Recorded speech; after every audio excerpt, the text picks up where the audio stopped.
I always believed Mark and I had the kind of marriage that could withstand Austin's scorching summers. Solid, rooted like the live oaks in our gated community, where trust was as natural as the morning jogs around the neighborhood lake. We met in college at UT, bonded over Longhorn football games and late-night Tex-Mex runs, and built a life that seemed picture-perfect. 2 kids, a spacious ranch-style home with a backyard pool, soccer practices on weekends, PTA meetings where we'd volunteer together, and those casual backyard BBQs with neighbors, grilling brisket under string lights. No dramatic fights, no prying questions about late nights. We were the ND of our cul-de-sac, harmonious, reliable, with a rhythm that felt eternal. I stayed home raising our son and daughter, organizing play dates and baking cookies for school events, while Mark hustled as a top real estate agent, closing deals on luxury homes in the hill country. I thought I knew him completely.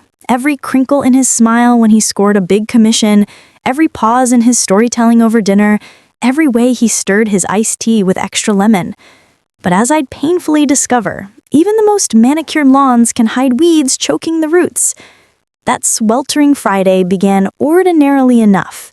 Mark showered early, blasting his favorite country playlist, grabbed his thermos of black coffee, and kissed me goodbye, saying he had back-to-back showings. He wore his signature cowboy boots and buttoned down, the outfit for sealing deals, and roared off in his shiny Ford F-150, dust kicking up on our driveway. No odd vibes, no hesitant words. For me, it was just another day prepping for our family road trip to Big Bend, packing snacks, folding clothes. But while vacuuming his truck to surprise him, shaking out crumbs from under the seats, my hand brushed something hard wedged behind the console.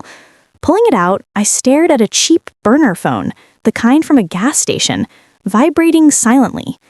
Curiosity turned to dread as I unlocked it, no passcode, and scrolled through texts from Lila. Hearts, winks, can't wait for our viewing tonight, with photos of her in lingerie. My breath hitched. The Texas heat felt suffocating inside the cab. We hadn't needed secrecy in years. Our intimacy was open, especially after deciding against more kids post our daughter's birth complications. Why this? Fingers numb, I slammed the console shut, as if that could erase it, backing away with a knot in my gut. I stood in the garage, world spinning, the phone like a venomous snake in my palm. Tears blurred the screen, but I didn't cry, not yet. My mind grasped at straws, old phone, prank, mistake. But the dates were recent, locations matching his late closings. Deep down, betrayal ignited like a brushfire. I shoved it back, finished cleaning with shaky hands, pretending normalcy. That night, over tacos, I watched him, evasive eyes, quick phone checks. "Busy day?" I asked lightly. "Yeah, tough market," he mumbled, no elaboration. Something fractured. I started cataloging. Unexplained absences, a new aftershave not mine, calls taken outside. He wasn't my Mark anymore. He was a stranger in Wranglers. The next morning, fueled by insomnia, I dove deeper. While he golfed with clients, I synced the burner to my laptop. Suggestive voicemails, hotel bookings at a boutique in downtown Austin. Lila Thompson, his promising client, a sleek interior designer he had mentioned casually at dinners. We'd hosted her at a neighborhood block party. She'd complimented my guacamole, chatted about home decor trends. Triple stab. Him, her, our shared circle, her husband?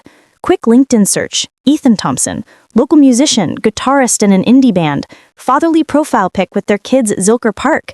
We'd nodded hellos at community events. As the Texas sun cycled through seasons, the scorch of betrayal cooled into a steady glow of self-reliance I hadn't known I craved.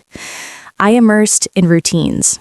Kids' soccer shuttles, volunteer shifts at the food bank, experimenting with recipes in my tiny kitchen, spicy brisket tacos, jalapeno cornbread that drew compliments from neighbors.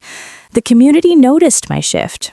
One standout, Ethan, who'd bump into me at the Austin City Limits Festival, strumming his guitar at a side stage.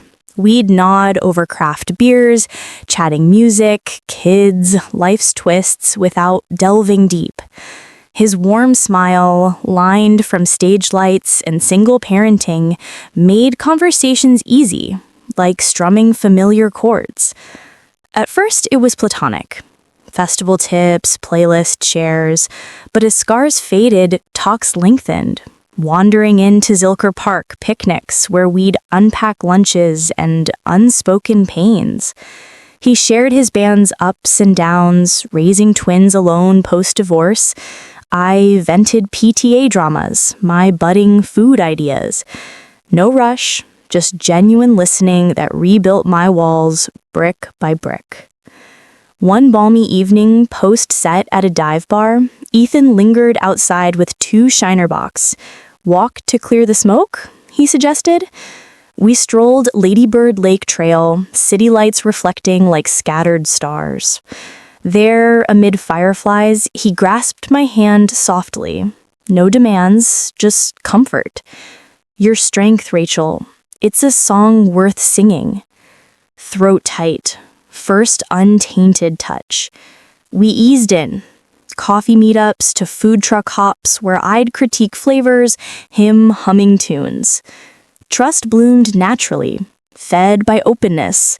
He shared lyrics, I tested recipes on him. No shadows. We aired fears, aspirations, histories, sans blame.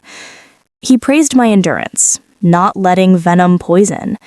You harmonized chaos, he said over breakfast tacos at a food hall. Truth hit. I'd endured, not embittered. Meanwhile, Mark's descent persisted. Listings dried, real estate grapevines sticky as honey mesquite. He relocated to a drab rental, isolated in regrets. Lila, similar. Clients fled, circle shrank, online presence ghosted. Ethan and I touched base less as mending advanced. Life's twist, destruction birthed this. I left homemaking, channeling savings, divorce recouped into Rachel's Rolling Ranch, a food truck slinging Texas fusion, smoked pulled pork sliders, avocado ranch dips. Launch day hummed, friends, PTA crew, even Ethan jammed. He designed the logo, a stylized truck with musical notes echoing rebirth. Biz exploded. Farmers markets, festivals, catering gigs. I staffed helpers, taught spice work.